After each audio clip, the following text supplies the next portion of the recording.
ہر جمعے کی نماز سے فارغ ہونے کے بعد مسجد کے امام صاحب اور ان کا ایک 11 سالہ بیٹا ایمسٹرڈیم کیپٹل آف نیدرلینڈ کی گلیوں میں نکل پڑتے اور لوگوں کے درمیان الطریقہ الی الجنہ نامی کتابچہ تقسیم کرتے پھرتے۔ یہ معمول چلتا رہا یہاں تک کہ ایک جمعہ کو مطلع ابر آلود ہو گیا، موسلا دھار میںہ بہنے لگی اور کڑاکی کی ٹھنڈ پڑ گئی۔ بچے نے بہت سارے کپڑے زیبتن کر لیے تاکہ اسے سردی کا احساس نہ ہو سکے، اپنے والد سے گویا ہوا، ابا جان چلیں میں تیار ہوں۔ باپ نے کہا بیٹا کہاں کی تیاری ہے؟ بیٹے نے جواب دیا ابا جان کتابچوں کی تقسیم کاری کا وقت ہو چلا ہے۔ باپ نے کہا بیٹا آج موسم کافی ٹھنڈا ہے، بارش بھی ہو رہی ہے، آج موقوف کرتے ہیں۔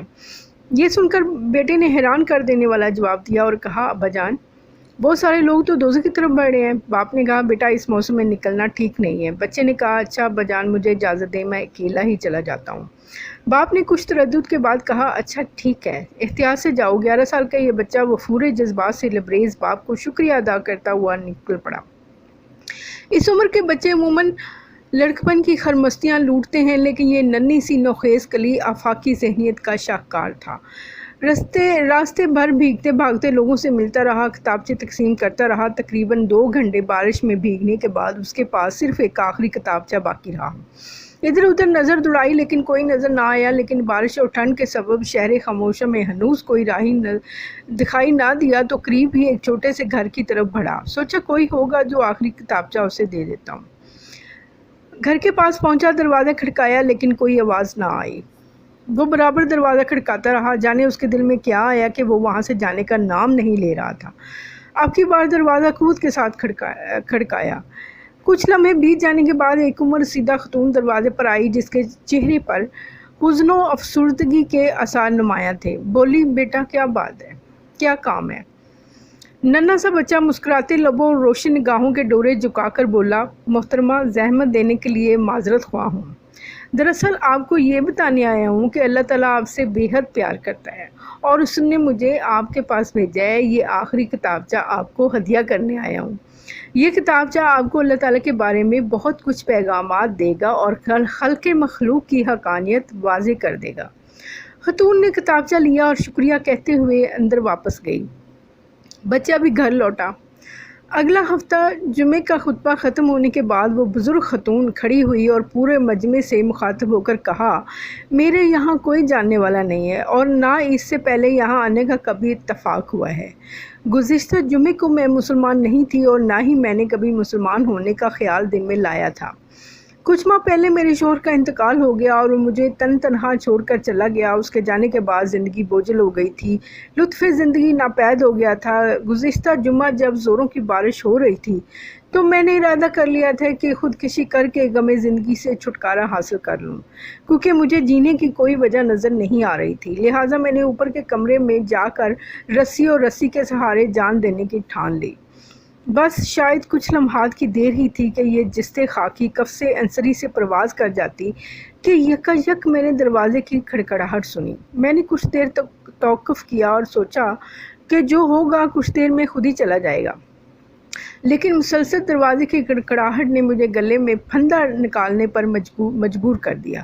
میں محو سوچ غلطاں پیچا رہی کہ آخر کون ہے جو اس نے پرخطر موسم میں میرے دروازے پر دستک دے رہا ہے۔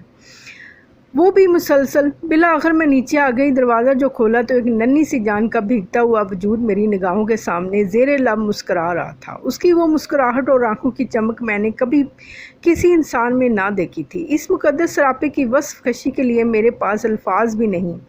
اس کی زبان سے ادا ہونے والا ایک ایک لفظ گوہر نایاب تھا، بس میرے قلب و جگر کی تختیوں پر اس کے الفاظ نقش ہو گئے۔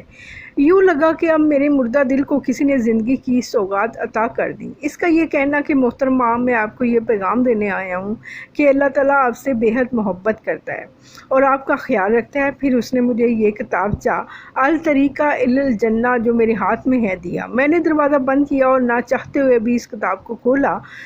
پھر وہ جو کتاب کو پڑھنا شروع کیا تو آنسوؤں سے میری آنکھیں ڈبڈبا گئیں۔ میرے اندر ایک انقلاب برپا ہو چکا تھا۔ میں جان گئی تھی کہ اللہ تعالیٰ مجھ سے واقعتاً بہت پیار کرتا ہے۔ میں نے کرسی اور پھندا پھینک دیا کیونکہ اب مجھے سہارا مل گیا تھا۔ اب مجھے زندگی کی قیمت سمجھ میں آ چکی تھی۔ آج میں خود کو خوش قسمت سمجھتی ہوں کہ میں نے اپنے مالک حقیقی کو پہچان لیا۔ اس کتاب پر دیے گئے پتے کی وجہ سے میں یہاں پہنچ سکی ہوں۔ میں آپ سب کا شکریہ ادا کرنے کے لیے یہاں آئی ہوں۔ میں اس چھوٹے فرشتے کا شکریہ ادا کرنا چاہتی ہوں جو مسیحا بن کر مجھے دوزخ کے دہانے سے بچا لایا۔ مسجد میں چہار جانب آنکھیں اشکبار تھیں، تکبیرات کی صداؤں سے پوری مسجد گونج اٹھی، اللہ اکبر اللہ اکبر۔ امام صاحب جو اس ننھے فرشتے کے والد سے منبر سے اتر کر لپک کر پہلی صف میں موجود اپنے لختے جگر بیٹے سے چمٹ گئے اور زور زور سے رونے لگے۔ انہیں احساس ہو چلا تھا کہ اس مجمع میں اس جیسا کوئی خوش قسمت باپ نہیں جس کا بیٹا اصل ہیرے موتی چن رہا ہے۔ اسے یہ بھی محسوس ہو رہا تھا کہ میں نے مجبوری اور عذر بیان کیا، لیکن اس کے بیٹے کے اندر لوگوں کی ہدایت کے تئیں ایسے جذبات ہیں کہ اب وہ شرم محسوس کر رہا ہے۔ واقعہ تو ختم ہوا، البتہ ہمارے لیے اس میں اہم اسباق ہیں۔ ہر کوئی اپنے آپ سے یہ سوال کر لے کہ کیا ہم نے کبھی اس طرح لوگوں کو آگ سے بچانے کی کوشش کی ہے؟ کیا ہمارے سینے میں وہ درد کسک ہے جو ہمارے پیارے نبی صلی اللہ علیہ وسلم کو لوگوں کی ہدایت کے لیے تھیں، یا جو اس ننھے سے بچے کے دل میں تھیں؟ کیوں نہ ہم عہد کر لیں کہ جہاں جیسے جب بھی موقع ملے اپنے محدود وسائل کو بروئے کار لا کر دعوت اللہ کے فریضے کے ساتھ جڑ جائیں۔ اللہ تعالی ہم سب کو توفیق عطا کرے، آمین ثم آمین۔ جزاک اللہ خیر۔